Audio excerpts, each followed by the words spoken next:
When we started for our drive, the sun was shining brightly on Munich, and the air was full of the joyousness of early autumn. And just as we were about to depart, Herr Delbruck, the maitre d'hotel of the Quatre Saisons where I was staying, came down bareheaded to the carriage, and after wishing me a pleasant drive, said to the coachman, "Remember you're back by nightfall. The sky looks bright, but there's a shiver in the north wind that says there may be a sudden storm. But I'm sure you'll not be late."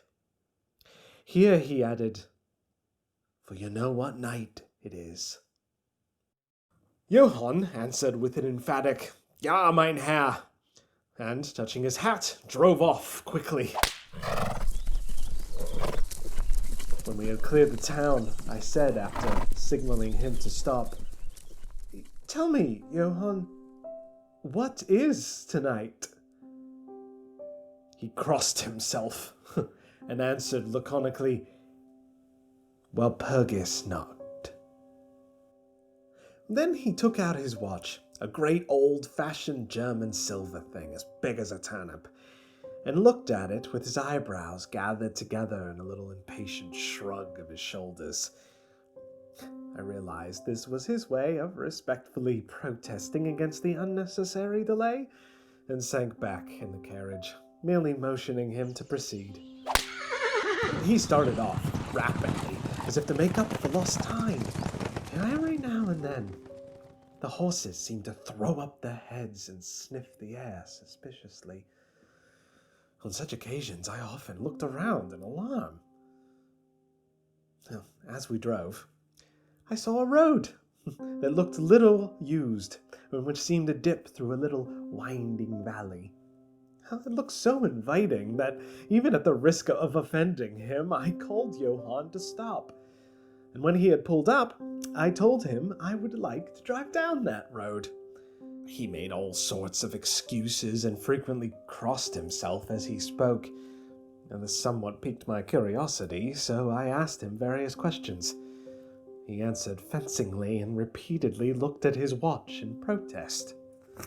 Finally I said, "Well, Johann, I want to go down this road. I shall not ask you to come unless you like, but tell me, why do you not like to go? That's all I ask." And for answer he seemed to throw himself off the box, so quickly did he reach the ground. And then he reached out his hands appealingly to me and implored me not to go. There was just enough English mixed with German for me to understand the drift of his talk. He always seemed just about to tell me something, the very idea of which evidently frightened him. But each time he pulled himself up, saying, "Walpurgis Nacht." The horses became restless and sniffed the air suspiciously. At this he grew very pale, and looking round in a frightened way, he suddenly jumped forward, took them by the bridles, and led them on some 20 feet. I followed and asked why he had done this, and for an answer he crossed himself, pointed in the spot we had left, drew his carriage in the direction of the other road, indicating a cross, and said first in German and then in English, "Buried him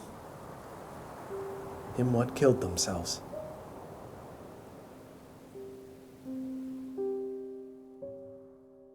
I remembered the old custom of burying suicides at crossroads. "Ah, I see. A suicide. How interesting." But for the life of me, I could not understand why the horses were frightened. Whilst we were talking, we heard a sort of sound between a yelp and a bark. It was far away, but the horses got very restless, and it took Johann all his time to quiet them. He was very pale and said, "It sounds like a wolf." Whilst he was petting the horses and trying to quiet them, dark clouds drifted rapidly across the sky. The sunshine passed away, and a breath of cold wind seemed to drift over us. It was only a breath, however, and more of a warning than a fact, for the sun came out brightly again. Johann looked under his hand at the horizon and said, "The storm of snow, he comes before a long time." Then he looked at his watch again, and straightway holding his reins firmly, for the horses were still pawing at the ground restlessly, he climbed to his box as though the time had come to proceed on our journey. I felt a little obstinate, and did not get into the carriage. "Tell me," I said, "about this place where the road leads." Again he crossed himself, and mumbled a prayer before he answered, "It is unholy." "What's unholy?" I inquired. "The village." "There is a village?" No one lives there hundreds of years." My curiosity was piqued. "But you said there was a village." "There was." "Where is it now?" Whereupon he burst out in a long story in German and English, so mixed up that I cannot understand exactly what he said. But roughly, I gathered that long ago, hundreds of years, men had died there and been buried in their graves. But sounds were heard under the clay. And when the graves were opened, men and women were found rosy with life, and their mouths red with blood. So in a haste to save their lives, aye, and their souls, and here he crossed himself, those who were left fled away to other places, where the living lived and the dead were dead, and not something. He was evidently afraid to speak the last words. As he proceeded with his narration, he grew more and more excited.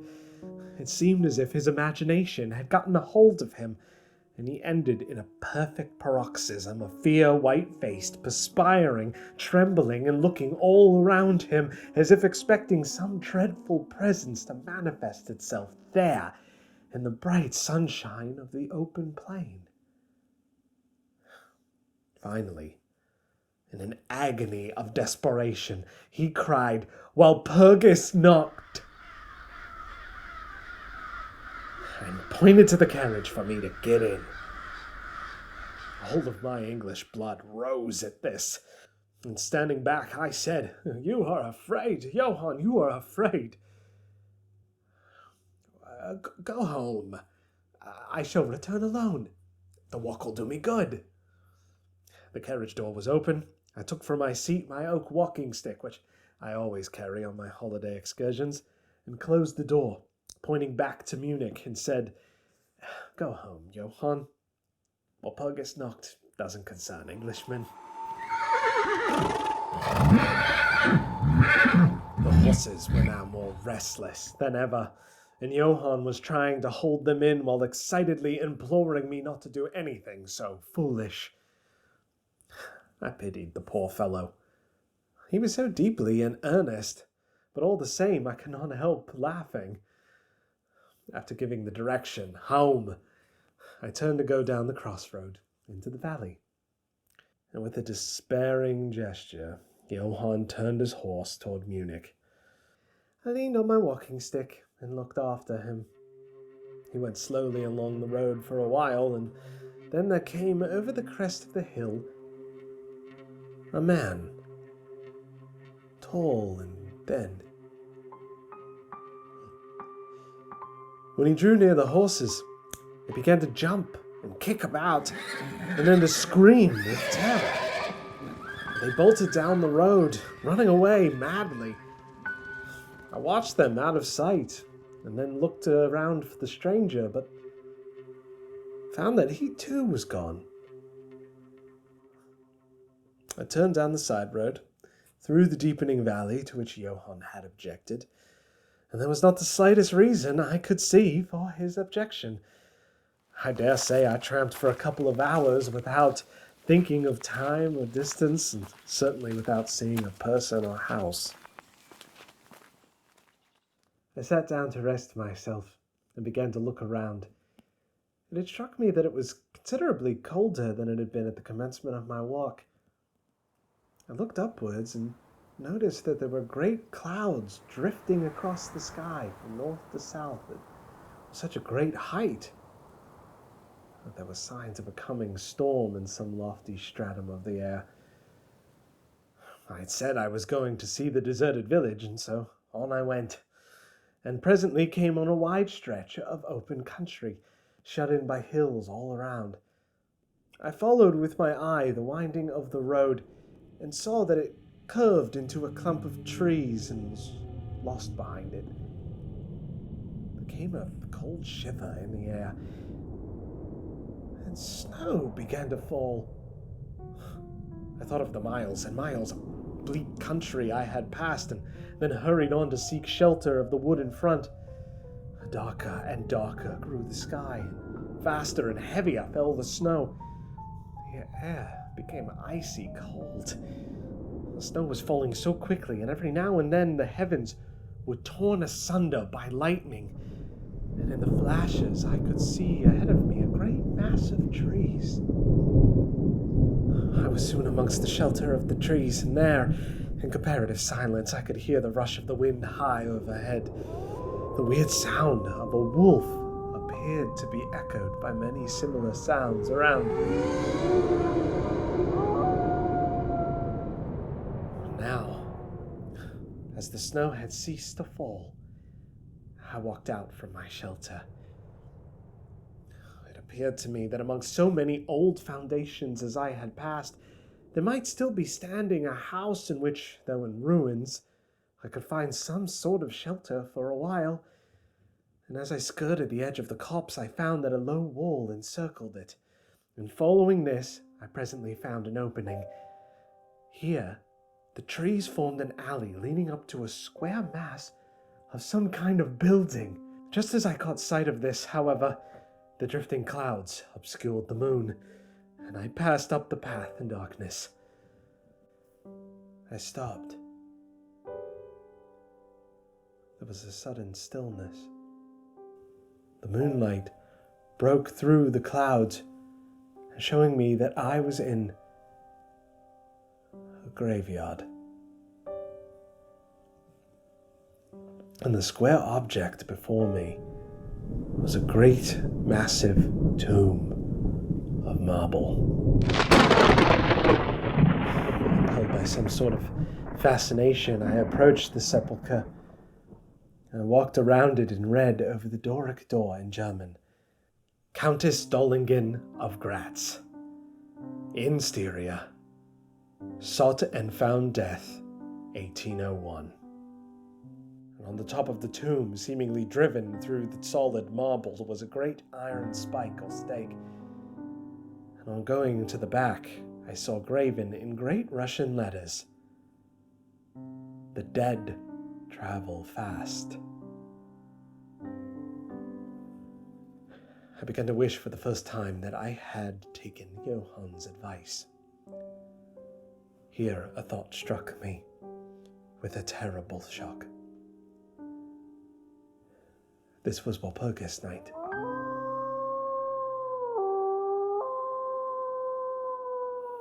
Walpurgis night was when, according to the belief of millions of people, the devil was abroad. When the graves were open and the dead came forth and walked. When all the evil things of earth and air and water held revel. This is the place where the driver had specifically shunned. And this was the depopulated village of centuries ago. This was where the suicide lay, and this is where I was alone, unmanned, shivering with cold in a shroud of snow with a wild storm gathering upon me. It took all of my philosophy, all of my religion, all of my courage not to collapse in a paroxysm of fright. And now, a perfect tornado burst upon me. The ground shook as though thousands of horses thundered across it, and this time the storm bore on its icy wings not snow, but great hailstones which drove with such violence I sought the only spot that seemed to afford refuge, the great Doric doorway of the marble tomb. As I leaned against the door, it moved slightly and opened inward. The shelter of even a tomb was welcome. I was about to enter it when there came a flash of forked lightning that lit up the whole expanse of the heavens.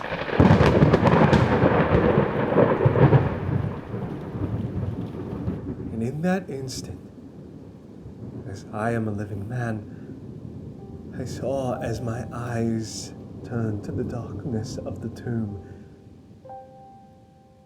a beautiful woman, seemingly sleeping on a bier. And as the thunder broke overhead, I felt as though I was grasped by the hand of a giant and hurled out into the storm. Just then, there came another blinding flash which seemed to strike the iron stake and to pour through the earth, blasting and crumbling the marble. The dead woman rose in a moment of agony.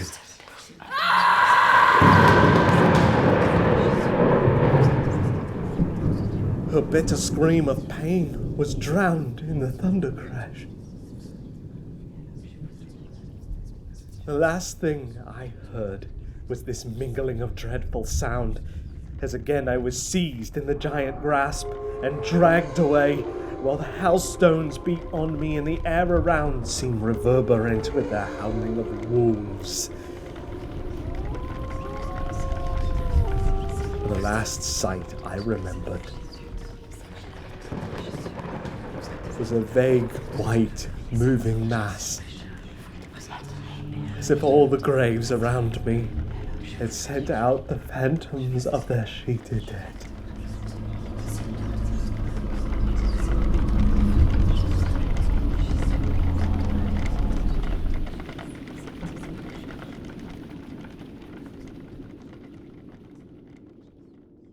Gradually, there came a sort of vague beginning of consciousness, and then a sense of weariness that was dreadful. For a time, I remembered nothing, but slowly my senses returned.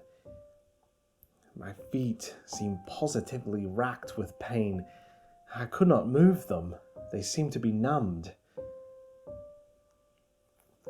There was an icy feeling at the back of my neck and all down my spine.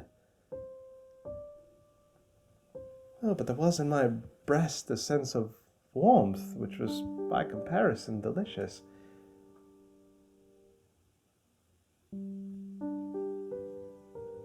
It was a nightmare. A physical nightmare, if one may use such an expression. For some heavy weight on my chest was making it difficult for me to breathe.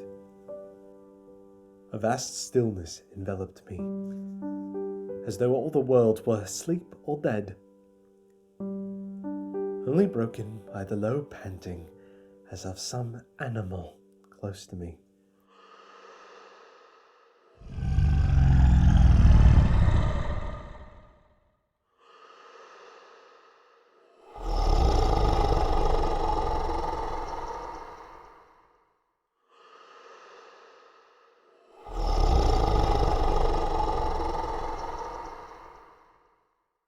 I felt a warm rasping at my throat, and then came the consciousness of the awful truth which chilled me to the heart and sent the blood surging up through my brain. Some great animal was lying on me and now licking my throat. I feared to stir, for some instinct of prudence bade me lie still. But the brute seemed to realize that there was now some change in me, for it raised its head. Through my eyelashes, I saw above me the two great flaming eyes of a gigantic wolf.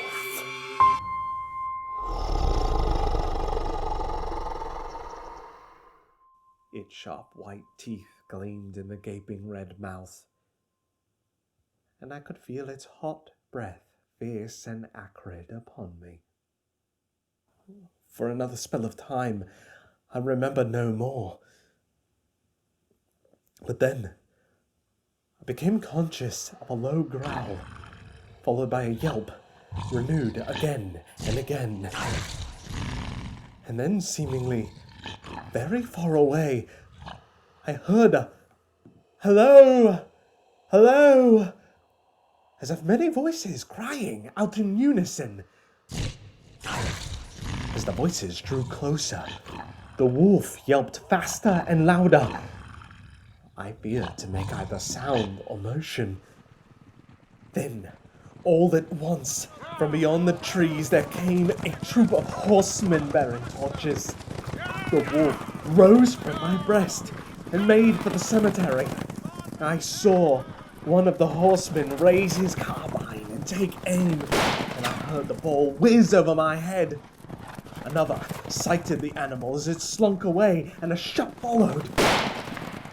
At a gallop, the troop rode forward, some towards me, others following the wolf as it disappeared amongst the trees. 2 or 3 of the soldiers jumped from their horses and knelt beside me, and one of them raised my head and placed his hand over my heart. "Good news, comrade," he cried.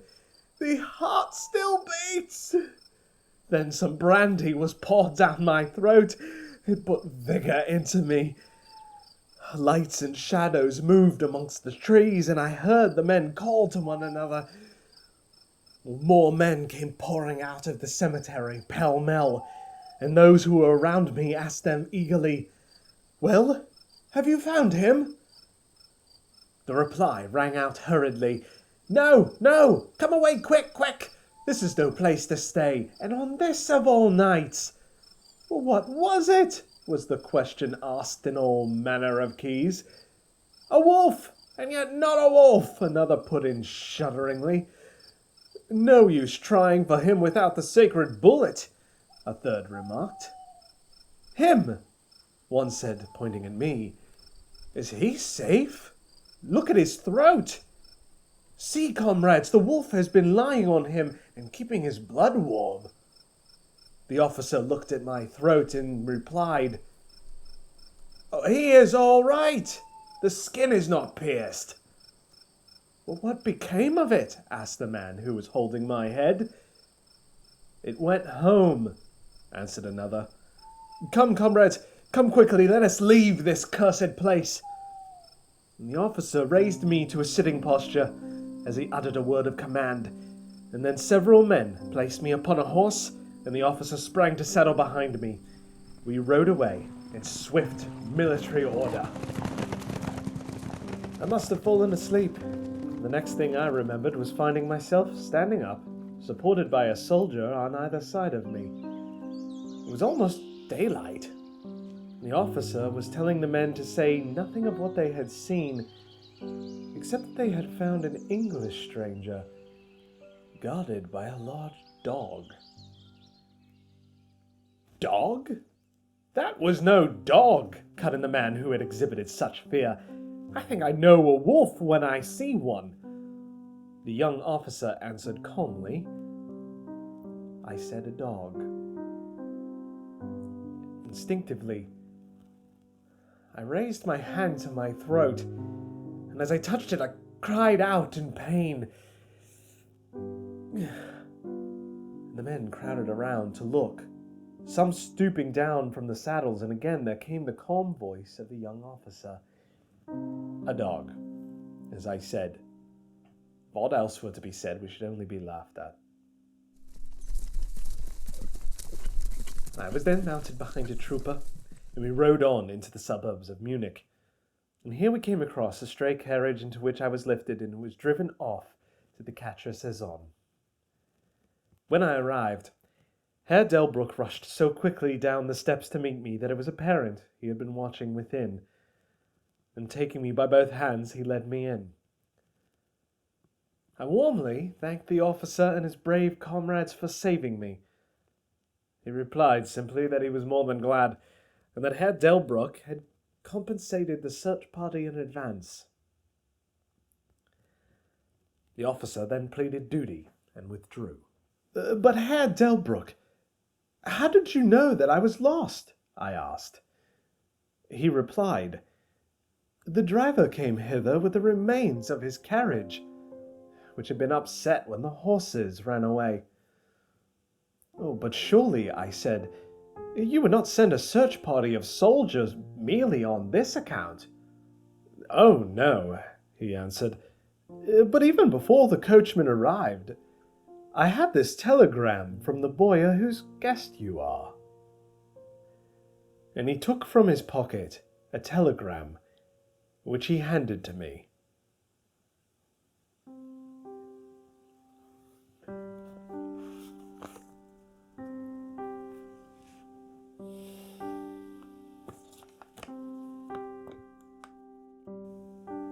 Bistritz. Be careful of my guest, for his safety is most precious to me. Should aught happen to him, or if he be missed, spare nothing to find him and ensure his safety. He is English and therefore adventurous. There are often dangers from snow and wolves and night. Lose not a moment if you suspect harm to him. I answer your zeal with my fortune. Dracula.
Dracula, Dracula, I'm coming for you, I'm the Dracula. Suck your blood all night long, turn you into a bat. I'm Dracula, look out! Here comes the Dracula.